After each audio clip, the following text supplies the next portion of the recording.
8 Mart Dünya Xotinlar kuni qutlug' bo'lsin.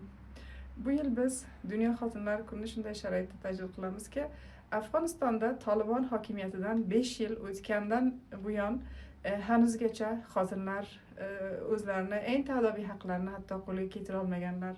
Xosatan bu tabiiy haqlardan biz ta'lim va tahsil haqidan bahs qilmoqchi bo'lsak, bugun Afg'onistonda xotinlar bir akademik naslini qo'ldan berdilar.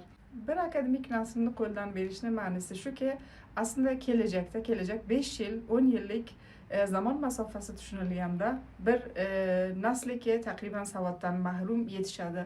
Mutaassifona ichkarida va tashqarida Afg'oniston xotinlari bergan mujodalalari natija bermay qoldi. Nima uchunki, bir martaba o'z ichlarida bo'lmagan insijom aslida davomdor barnoma mehvar harakatlarga o'zgarmadi.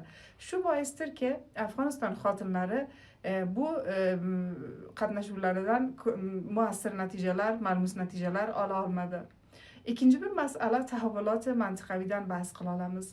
Albatta bugun mantiqaviy tahavvulotlar Afg'oniston xotinlarining sarnavishtiga nihoyat manfiy asar qilgan. Nima uchunki, mantiqaviy tahavvulotlarga qaraganimizda bir martaba tarixsiz urushlar balki ham butun mantiqani sarnavishtini taxt ta'sir olib ketgan. Ammo eng muhimi ham Afg'onistonda tabiiy haqlarni qo'lga keltirish uchun mujodalalar yuritgan va bu ma'noda malmus natijalar olish uchun qarab turgan Afg'oniston xotinlarining sarnavishtini nihoyat manfiy darajada ta'sir olib ketdi.